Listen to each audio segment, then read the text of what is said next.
एक होती है तिजोरी की चाबी, एक होती है फैक्ट्री की चाबी, एक होती है दुकान की चाबी, और एक होती है ऊपर छत पर जाने वाली दरवाजे की चाबी। इन सब चाबियों में सारी चाबियां जल्दी मिल जाती है। फैक्ट्री की चाबी भी आपको जल्दी मिल जाएगी, रखोगे जहां मिल जाएगी, और गाड़ी की चाबी भी जहां रखो वहां मिल जाएगी, लॉकर की चाबी भी मिल जाएगी, दुकान की चाबी भी मिल जाएगी। बस एक जगह की चाबी कहीं ना कहीं घूमती रहती है, वो छत की चाबी है, ऊपर जाने वाली चाबी। ये चाबी बड़ी मुश्किल से मिलती है, बड़ी मुश्किल। ढूंढते रहो, क्यों? छत की चाबी तुम्हारे पास है क्या? नहीं। छत की चाबी तुम्हारे पास है क्या? नहीं। छत की चाबी कहाँ रखी है जरा देखो। वो छत की जो चाबी होती है वो कहीं ना कहीं खो जाती है। उसी तरह संसार में, दुनिया में धन दौलत संपदा की चाबी तो कहीं पर भी प्राप्त हो सकती है, पर शंकर के पास जाने वाली चाबी खोई हुई है। उसको ढूंढना शिव महापुराण में है। उसको खोजने के लिए हम भगवान शंकर की अविरल कथा में आए। हम भगवान शिव की पवित्र कथा में उस चाबी को खोजने के लिए आए। उस चाबी,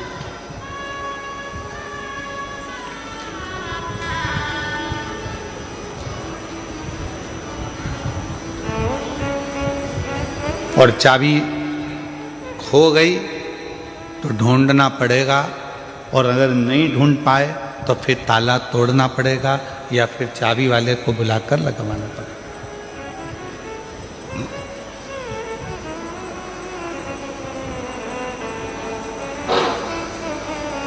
दुनिया के लोग कहते हैं कि शिव मिलेगा कैसे, शंकर कैसे प्राप्त हो?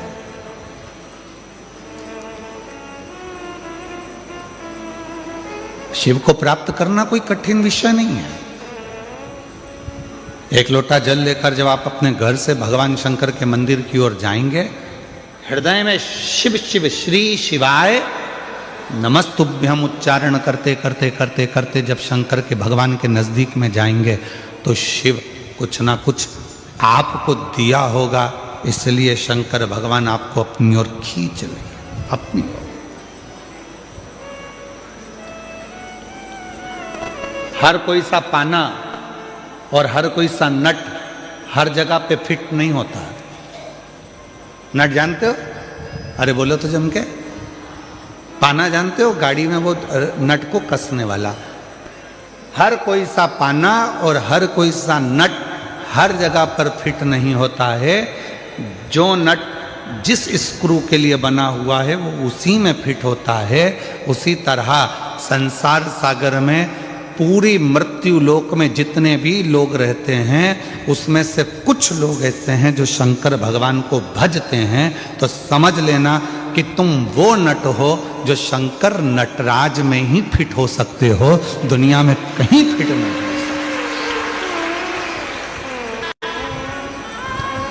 किसी की सामर्थ्यता नहीं कि आपको वो फिट कर दे।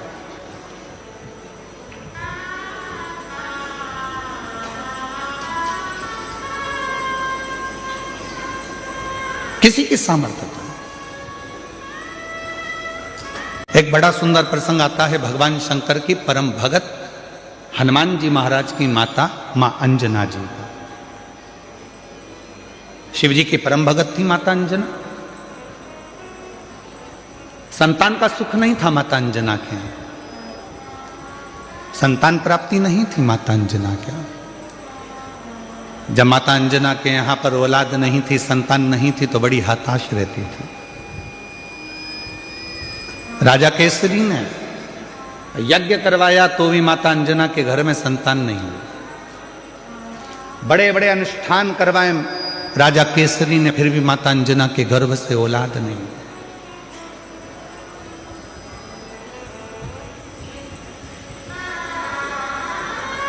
बहुत कठिन। यज्ञ करवाए, अनुष्ठान करवाए, साधना करवाई, व्रत करवाए, उद्यापन करवाए, पर अंजना के घर में, मां अंजना के यहाँ संतान का सुख नहीं। सब कुछ करा, और यही की यही तो भगवान कृष्ण के यहां भी हुआ था। भगवान कृष्ण की 16,108 रानियां, और 16,108 रानियों से जब संतान नहीं हुई भगवान कृष्ण के यहाँ, तब भगवान कृष्ण ने गर्गाचार्य बाबा से पूछा कि मेरे घर में औलाद क्यों नहीं होती है, क्या कारण है, मेरे घर संतान नहीं है। भगवान कृष्ण ने गर्गाचार्य बाबा को बुलाकर पूछा, तो गर्गाचार्य बाबा ने कहा, एक कृष्ण, तुम एक एक रानी के साथ में 11-11 दिन तक शंकर भगवान के पार्थिव लिंग का पूजन करो, तो तुम्हारे घर में औलाद जरूर होगी। और भगवान कृष्ण 16,108 रानियों के साथ में, एक एक रानी के साथ में बैठकर 11-11 दिन तक शंकर भगवान के पार्थिव शिवलिंग का पूजन करा। तब भगवान शंकर प्रसन्न होकर वर दे दिए, हे कृष्ण, तुमने अपनी रानियों के साथ 16,108 रानियों के साथ, एक एक रानी के साथ अलग अलग बैठकर मेरा 11-11 दिन तक पूजन करा है। मैं तुम्हें वर प्रदान करता हूं कि तुम्हारी एक एक रानी से 11-11 संतान होगी। और भगवान शंकर की कृपा से भगवान कृष्ण के घर में 1,77,186 बच्चे हुए, ये शिव की कृपा से। 10 छोरा 1 छोरी, 10 लड़का 1 लड़की, 10 दीकरा 1 दीकरी, और महाराष्ट्र में कहते 10 मुलगा 1 मुलगी। शिव की कृपा से।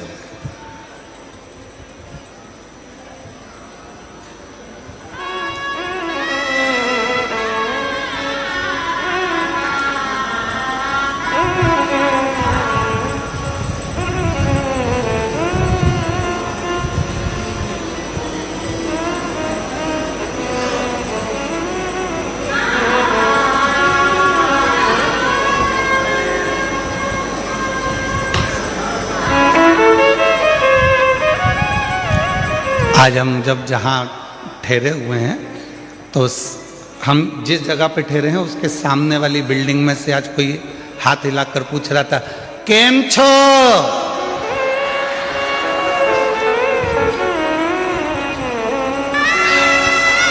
हमने कहा मजा में। फिर हमने पूछा, तुम केम छो? तो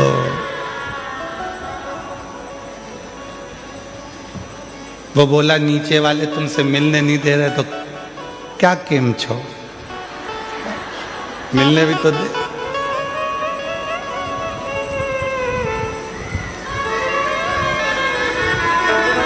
अंजना माता ने अपने पिताजी से कहा, गौतम ऋषि से, पिताजी मेरे घर में औलाद नहीं है, संतान नहीं, इसीलिए मेरा तू ही तो हमदर्द है, जिसे हर दर्द कहता हूँ। दुनिया के आगे प्रभु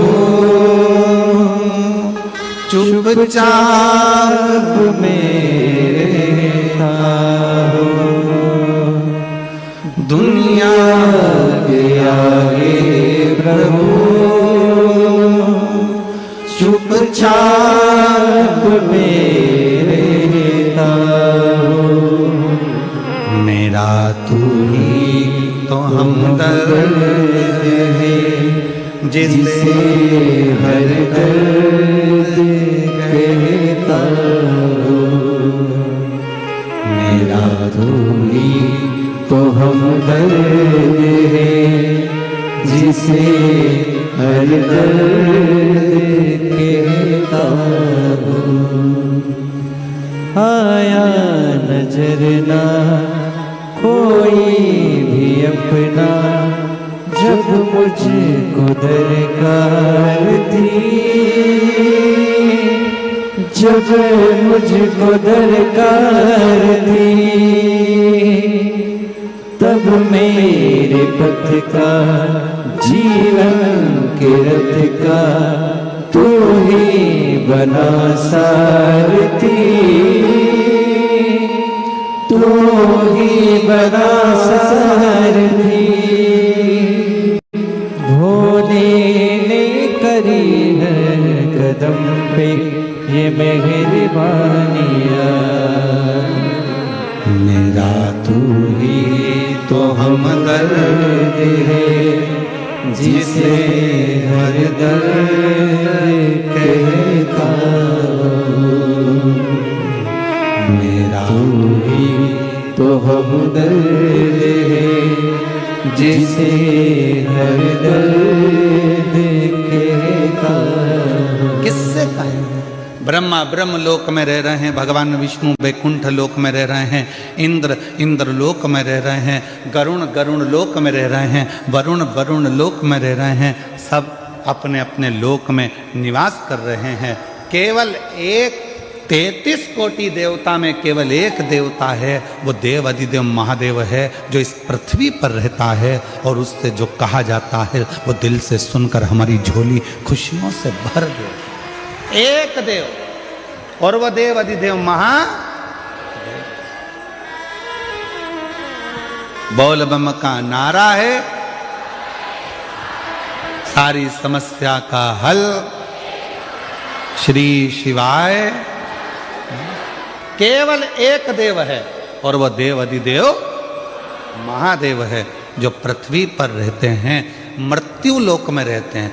कभी आपने शंकर भगवान को किसी सिंहासन पर नहीं देखा, कभी आपने शंकर भगवान को किसी ऊंचे स्थान पर नहीं देखा। शंकर भगवान को देखा तो एक पत्थर पर, एक पर्वत पर, एक पहाड़ी पर बैठे हुए देखा। क्यों? ये पहाड़ी, ये पत्थर, ये पर्वत सब मृत्यु लोक में हैं, इसलिए मेरा शिव भी इस पृथ्वी लोक में, मृत्यु लोक में रहता।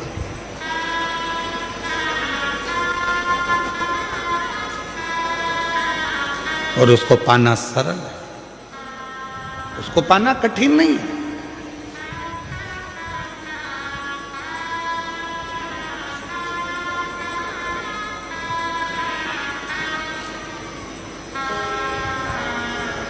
शिव कथा कह रही है, माता अंजना के घर में औलाद नहीं थी।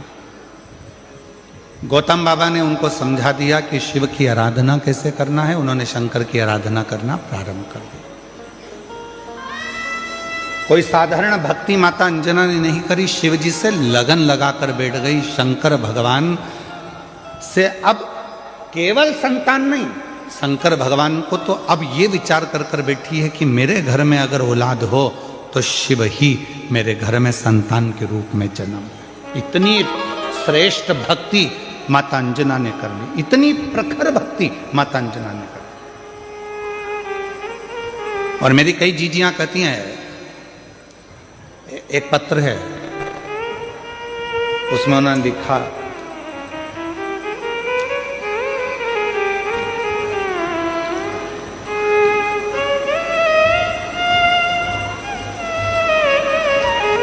मेरा नाम शोभा बेन है,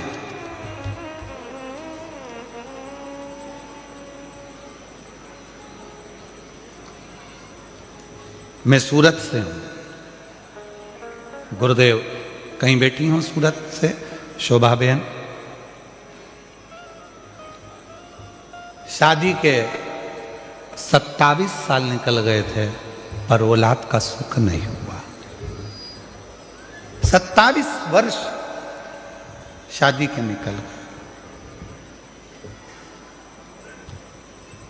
सूरत से हैं शोभा बेन, अगर कहीं बैठी हों और बच्चों को लेकर आई हों तो व्यासपीठ पर लेकर आ सकती हैं। 27 साल शादी के निकल गए, संतान का सुख नहीं हुआ। शादी के 5 साल तक तो डॉक्टर को दिखाया, इसके बाद 10 साल तक पूरे देवी देवता ऐसा कोई नहीं बचा और ऐसा कोई डॉक्टर नहीं बचा जिसका इलाज ना करवाया। मुंबई से लेकर दिल्ली, दिल्ली से लेकर अहमदाबाद, सूरत, हर जगह पर IVF भी करवाया, वो भी सफल नहीं हुआ। डॉक्टर ने आखिरी में मना कर दिया कि तुम माँ नहीं बन सकती। तब आस छोड़ दी, और आस छोड़ दी, अब विचार छोड़ दिया कि मैं कभी माँ नहीं बन सकती। 27 साल के बाद पहली बार टीवी पर कुछ सीरियल देख रही थी और चलाते चलाते चैनल पर आपकी कथा आ गई और उसको सुना तो आपने शिव भगवान के पशुपतिनाथ व्रत और सफेद आंकड़े की जड़ का प्रयोग बताया, जो करा। फिर आपके मुंह से सुना कि पंडाल में बैठकर जो मांगा जाता है वो मिलता है। मैंने अपने पति से कहकर पंडाल में बैठकर दोनों ने रात्रि विश्राम कर कर शिव पुराण की कथा सुनी, वहां की मिट्टी को अपने पेट पर लगाई। डॉक्टर तो मना करे थे कि औलाद नहीं होगी, और बाबा की ऐसी कृपा हुई, हम 2 बार कुबरेश्वर धाम होकर आए, 2 बार पशुपति व्रत करे और 2 बार सफेद आंकड़े की जड़ का प्रयोग करा। बाबा की कृपा से 27 साल के बाद जुड़वा बच्चों ने जन्म लिया। हम बाबा को प्रणाम करने के लिए, बाबा को नमन करने के लिए 27 वर्ष के बाद मेरे घर में बाबा ने किलका दिया। किससे कहें? कहीं बैठी हो शोभा बेन सूरत से, अगर कहीं बैठी हो तो आ सकती। किससे कहो? मेरा तू ही तो हमदर्द है, जिसे हर दर्द कहता हूं। आप किससे कहो? ब्रह्मा जी ब्रह्मलोक में बहुत दूर हैं, भगवान विष्णु बैकुंठ में है, इंद्र लोक में बैठे हुए हैं। हम अपना दर्द किससे कहने जाएंगे? हम अपना दुखड़ा किससे कहने जाएंगे? हम अपनी तकलीफें किससे कहने जाएंगे? हम हमारा कष्ट किससे कहने के लिए जाएंगे? तो सारे देवताओं ने अपना अपना स्थान चुना। आखिरी में शंकर भगवान को बुलाया गया और शिव जी से कहा, सारे देवताओं ने अपना अपना स्थान चुन लिया है, तुम कहाँ रहना पसंद करोगे? पृथ्वी पर कोई रहना नहीं चाहता। क्यों? क्योंकि दुनिया के लोगों के दुखड़े इतने ज़्यादा हैं, रोज आएंगे, रोज दुखड़ा रोएंगे, रोज आएंगे, रोज तकलीफ कहेंगे, तो कोई देवता पृथ्वी पर नहीं रहना चाहता। आप बताओ, आप कहाँ रहना चाहते हो? शंकर भगवान ने कहा, मैं पृथ्वी पर रहने को तैयार हूं, मृत्यु लोक में रहने को तैयार हूं। तो भोले बाबा आपको सबके दुखड़े सुनना पड़ेंगे, भोले बाबा आपको सबके दुखड़े सहना पड़ेंगे, आपको सबके दुखड़े सुनकर उनके दुखड़ों को समाप्त करना पड़ेगा। शंकर भगवान ने कहा, मैं पृथ्वी पर रहने को तैयार हूं और सबके दुखड़े सुनने को तैयार हूं और सबके दुखड़े समाप्त करने को तैयार हूं। मैं तैयार।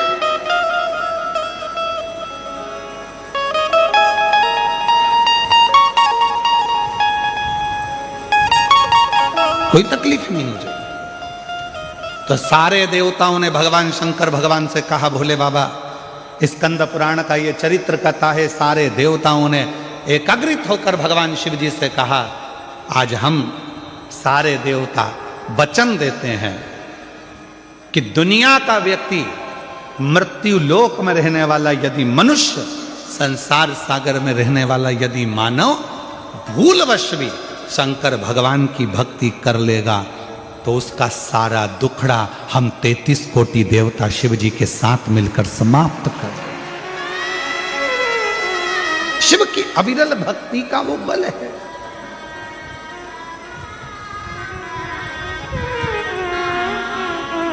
मेरा तू ही तो हमदर्द है, जिसे हर दर्द कहता हूं। आप उसको कहेंगे, स्वीकार।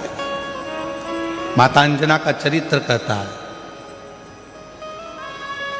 शिव की भक्ति में माता अंजना जी लग गई।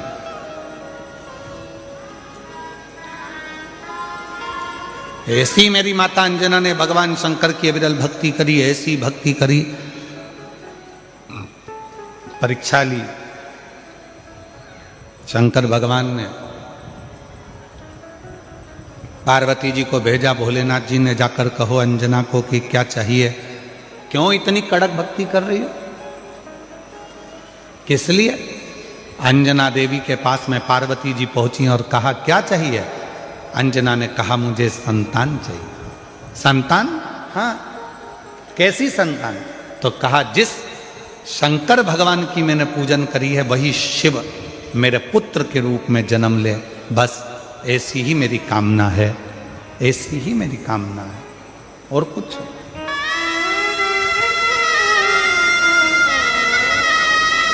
शिव मेरे घर में जन्म ले।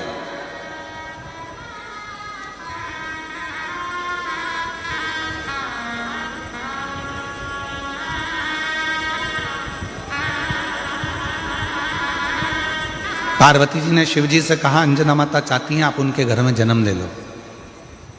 शंकर भगवान ने कहा कि मैं आज जन्मा हूं, मेरा कभी जन्म नहीं होता। भगवान नारायण राम जी का रूप धर सकते हैं, भगवान नारायण कृष्ण का रूप रख सकते हैं, भगवान नारायण दत्त का रूप रख सकते हैं, भगवान नारायण कल्कि रूप रख सकते हैं, भगवान नारायण परशुराम स्वरूप धर सकते हैं, पर भगवान शंकर बोले कि मैं कभी अपना रूप नहीं रख सकता, मैं आजन्मा हूं, जन्म और मृत्यु से मैं परे हूं, इसलिए मेरा कोई दूसरा जन्म नहीं हो सकता। आपका दूसरा जन्म नहीं हो सकता तो फिर कुछ तो कृपा करो। तब भगवान शंकर भगवान ने कहा तुम चिंता मत करो, अंजना के गर्भ से मेरा ही एक अंश प्रकट होगा जिसका नाम स्वयं पवन पुत्र हनुमान होगा, लोग उसे हनुमान कहें।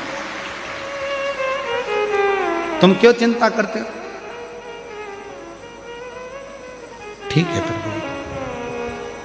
और आया समय और माता अंजना के गर्भ से भगवान श्री हनुमान जी महाराज का प्राकट्य। पर हनुमान जी महाराज का प्राकट्य तो हुआ, पर शिव जी की एक लीला है, आपको मालूम है?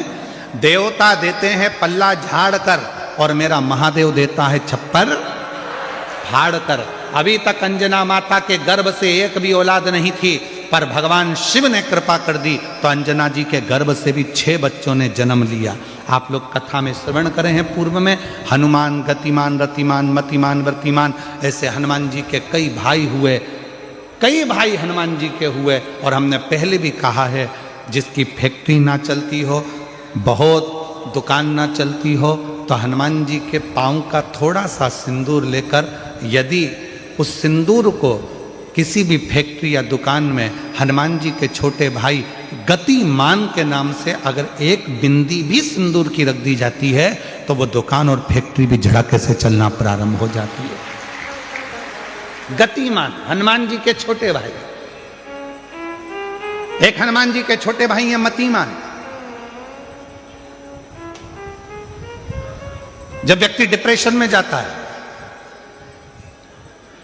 एकाग्र चित्त नहीं रह पाता है,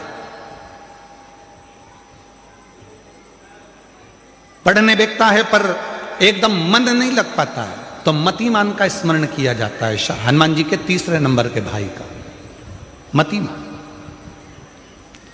और कहते हैं एक दुर्वा यदि मतिमान के नाम से शंकर भगवान की शिवलिंग पर चढ़ा दी जाए और उसी दुर्वा को वापिस लेकर आया जाए, अंधेरा होने से पहले, सूर्य अस्त होने के पहले, शाम के प्रदोष के पहले यदि उस दुर्वा को उस व्यक्ति को चबा चबा कर खिला दो तो डिप्रेस हो रहा है, डिप्रेशन में है, चिंता में है, टेंशन में है और उसका विवेक काम नहीं कर रहा, बुद्धि स्थिर नहीं हो पा रही है या पढ़ने में मन नहीं लग पा रहा है, तो उसको आप एक दुर्वा मतिमान हनुमान जी के 3 नंबर के भाई मतिमान के नाम से अगर खिला देते हैं तो उसकी बुद्धि केंद्रित होना प्रारंभ हो जाती है और वो डिप्रेस से हटना प्रारंभ हो जाता है, मन स्थिर होने लगता है।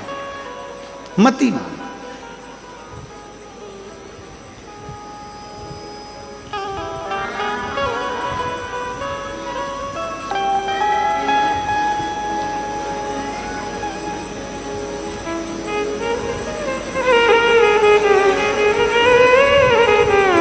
और एक नाम आता है व्रतिमान। इसका प्रैक्टिकल तुम अभी यहीं से कर लेना, ठीक है? चलते चलते मालूम पड़े तुम्हारी पार्किंग यहां से आधा किलोमीटर दूर है, ठीक है? अरे बोलो तो जम के, आधा किलोमीटर दूर तुम्हारी पार्किंग है और तुम्हारी उम्र लगभग बहुत हो गई, मालूम पड़े तुम थोड़े वृद्ध हो गए हो और तुम्हारा घुटना दुख रहा है, तुम्हारी कमर दुख रही है, चलते चलते बड़ी मुश्किल से तुम कथा स्थल तक पहुँचे हो, अब मन में आ रहा है कि मुझे वापस पार्किंग तक जाना है, कैसे जाऊंगी, पाँव तो दुख रहा है। तो एक काम आज चलते चलते करना कि कहीं सीवर वाला महाराज झूठ तो नहीं बोल रहा है, तो प्रैक्टिकल करके जाना। क्या करोगे, यहाँ से जाते समय आप जब जा रहे हो और आपके शरीर का कोई अंग जब दुख रहा है तो श्री शिवाय नमस्तुभ्यम कहकर श्री व्रतिमान हनुमान का स्मरण कर। किसका स्मरण करना है, जम के बोलो, व्रतिमान हनुमान। व्रतिमान हनुमान का स्मरण करके कहीं पर भी बैठकर अपने पांव की छोटी वाली जो उंगली है उसको जम के दबाना, और दबाने के बाद चल देना। जिस जगह पर भी दर्द हो रहा होगा मेरा बाबा आपको मंजिल तक पहुंचाएगा, दर्द होने नहीं देगा। कल नहीं करना, प्रैक्टिकल आज ही करना। काल करे सो आज कर।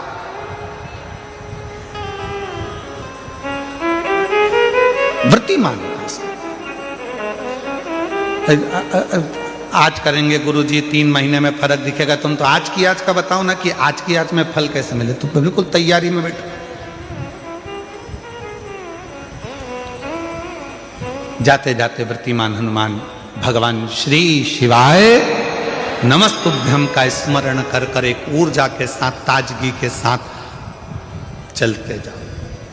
शिव थोड़ा बहुत नहीं देते, मेरे भगवान देते हैं छप्पर फाड़ कर। अब हनुमान जी महाराज का प्रागट्य हो गया, हनुमान जी महाराज आ गए, पूरे आनंद के साथ राम जी की सेवा करी। ये सारी कथा आप लोगों ने श्रवण करी है, रामचरितमानस में भी और शिव पुराण में भी और श्रीमद् भागवत में भी कई जगह पर आपने इस कथा को सुना होगा। अब मूल कथा जो शिव पुराण की, स्कंद पुराण का मूल तत्व है, उसकी ओर हम बढ़ रहे हैं, जो बड़ी सुंदर कथा है। स्कंद पुराण के रेवाखंड की ये कथा, स्कंद पुराण के रेवाखंड में से इस कथा को लिया। स्कंद पुराण का रेवाखंड कथा है, हनुमान जी महाराज राम जी के साथ में लंका पर चढ़ाई कर दिए, विजय प्राप्त कर ली है, आ गए। पुष्पक विमान में बैठकर मां सीता को लेकर आ रहे थे। अब आइए मुख्य कथा, स्कंद पुराण शिव पुराण की वो कथा जो अपने अंदर अपने को उतार आ रहे हैं। राम जी बैठ गए पुष्पक विमान में, मां जानकी साथ में, विभीषण, हनुमान सब साथ में चल। बीच में स्थान आया, हनुमान जी ने कहा प्रभु ये वो भूमि है जहां मेरी मां अंजना रहती है, जहां मेरी माता अंजना यहां रहती है, ये वो भूमि है। राम जी ने पुष्पक विमान को आदेश दिया, हे पुष्पक नीचे होइए, इस भूमि पर, अंजना माता की इस भूमि पर पुष्पक को रोका। हनुमान जी पुष्पक विमान से नीचे उतरे। हनुमान हमें तुम्हारी मां से मिलना है। जिस हनुमान ने लंका पर विजय प्राप्त करा दी, जिस हनुमान ने लक्ष्मण को संजीवनी बूटी ला कर दे दी, उस हनुमान जी की माता से मुझे मिलना है। हनुमान जी ने हाथ जोड़कर कहा प्रभु माता से तो मिला दूंगा, मना नहीं है, पर मेरी माता सबसे ज्यादा यदि आराधना और साधना करती है तो शिव की करती है। राम जी ने जो शब्द कहा, प्रत्येक व्यक्ति के दिल में वो शब्द छूना चाहिए। मेरे भगवान राम बोले, हनुमान जब किसी शंकर के भक्त का दर्शन होता है, शंकर तो कभी नहीं मिलते, पर शंकर का यदि कोई सही भक्त मिल जाता है तो समझ लेना कि शंकर का दर्शन उसी क्षण हो गया, उसी क्षण।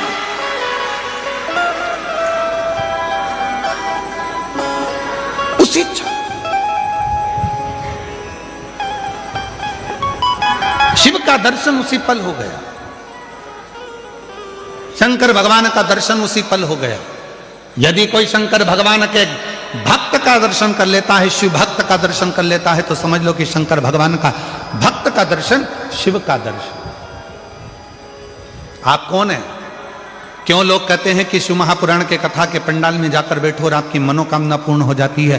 कथा के पंडाल में जाकर बैठो शिव पुराण के और आपका मनवांचित फल प्राप्त हो जाता है। आखिर शिव महापुराण के कथा के पंडाल में ऐसा होता क्या है?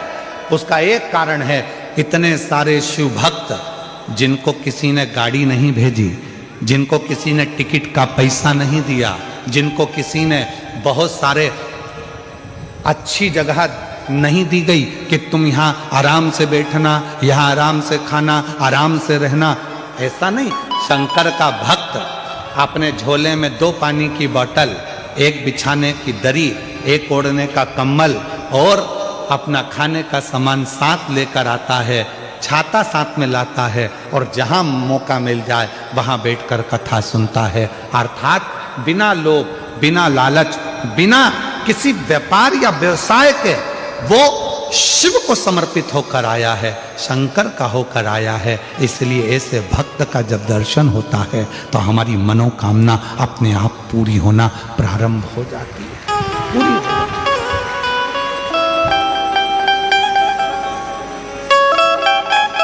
एक पत्र है, अच्छा है।